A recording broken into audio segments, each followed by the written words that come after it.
Il y a peu de temps déjà de ça, quelques années à peine, le racisme désignait l'oppression de l'homme blanc sur l'homme noir. Le racisme désignait l'oppression de l'homme blanc sur l'homme noir à travers l'esclavagisme. Mais aujourd'hui, le racisme désigne l'esclave lui-même. Il désigne l'oppressé. Il désigne donc l'homme noir qui, se révoltant contre son esclavagiste, contre son colon. Avant, le raciste, c'était l'homme blanc, celui qui oppressait l'homme noir, qui le détestait. Mais aujourd'hui, c'est justement celui qui était détesté, cet homme noir-là, qu'on traite aujourd'hui de raciste. Ils ont inversé la vapeur. Ils ont inversé la vérité. Aujourd'hui, quand un noir se défend, on le traite de raciste. On le traite de raciste. Alors que j'ai bien dit auparavant, le raciste, c'était l'oppresseur, c'était le colon, c'est l'homme blanc, celui qui oppresse encore aujourd'hui. C'était une parenthèse à méditer. Je vais vous donner un exemple. Le corbeau est un oiseau, tout comme la colombe. Je prends deux exemples. Les deux peuvent se mélanger, vivre côte à côte, mais ne s'accouplent jamais. Jamais. Donc ça, c'est la preuve d'une loi naturelle divine universelle. Oui, l'existence d'une loi naturelle divine universelle. Encore un autre exemple. Le lion est un animal, tout comme le loup.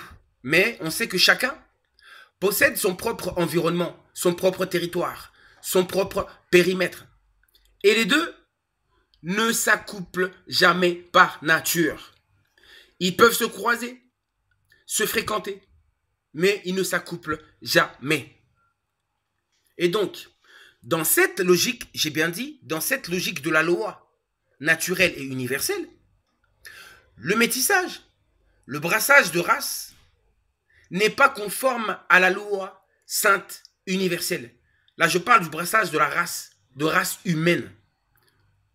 Si on regarde les animaux, nous les humains, nous ne pouvons pas nous brasser. Si nous restons conformes à la loi, la sainte loi universelle. Alors, dès lors qu'on fait cela, c'est un péché, c'est une erreur. Oui, c'est une erreur. Alors, pourquoi c'est une erreur? On sait que le péché des anges déchus, des blancs, était d'avoir colonisé l'homme noir en quittant son propre périmètre naturel et s'étant accouplé avec l'homme noir ou la femme noire, donnant ainsi une race intermédiaire métissée. Dieu avait donné à chaque peuple, à chaque race son périmètre. Les blancs avaient le leur. Nous les noirs, nous avions le nôtre. Dès lors que les blancs ont quitté leur périmètre pour arriver sur notre périmètre à nous, c'était un péché, c'était une erreur. Et en arrivant sur notre territoire, qu'est-ce qu'ils ont fait? Ils se sont accouplés avec les femmes. Tout comme dit Enoch, il parle des anges déçus. Mais on pourrait prendre le même exemple pour les blancs. Qui sont ces anges déçus-là? Ils se sont accouplés avec les femmes noires. Et ainsi, il y a eu la naissance du métissage. Le métissage intermédiaire entre les deux. Mais cet intermédiaire entre les deux, si on regarde bien, ce n'est pas naturel. Ce n'est pas conforme à la loi universelle. Je parle selon la loi universelle. Puisqu'il y a une loi qui régit notre monde, notre univers. Et donc, ne respectant pas cette loi-là, ce brassage-là, l'exemple de l'Amérique ou de la France, de ces nations-là où on a mélangé les cultures ensemble, les races, on voit qu'il y a un problème. Ça ne colle pas. Ce fameux métissage ne colle pas. C'est pourquoi je dis, le moment est venu que la race blanche libère la race noire et que chaque race demeure sur son territoire et son périmètre propre et naturel, conformément à la loi universelle divine, conformément à Dieu, à sa volonté, conformément à la volonté de Dieu, ainsi que des anges du trône céleste sur toute notre existence.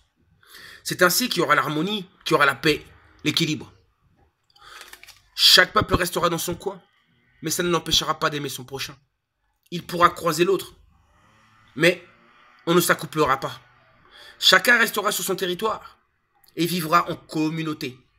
Cette communauté qu'on peut voir à travers la nature, nous voyons bien que même les animaux, eux, vivent en communauté. Et cela ne cause aucun problème. Mais quand l'homme noir parle de vivre en communauté, là, ça devient un problème. Pourquoi? Car l'homme noir est l'oppressé. C'est lui l'oppressé. C'est lui qui a subi justement ce racisme-là. Et donc, dès lors qu'il veut retirer ses chaînes, hein, retrouver sa liberté, il y a un problème chez le colon. Il y a un problème chez son esclavagiste. La race blanche ne veut pas que l'homme noir retrouve sa liberté. Ne veut pas enlever le joug qui tient l'homme noir.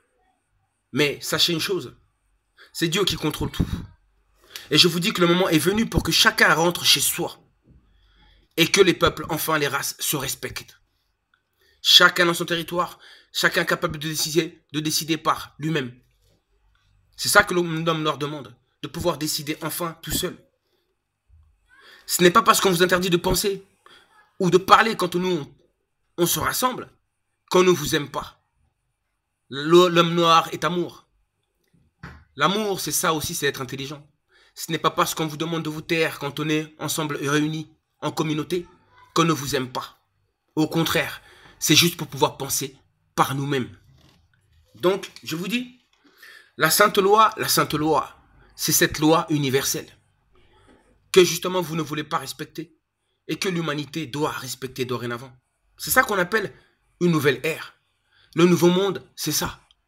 Ce nouveau monde sera régi justement par l'esprit universel. L'esprit universel, c'est l'esprit de Dieu. L'esprit de l'univers, c'est l'esprit d'Mpungu Tulendo.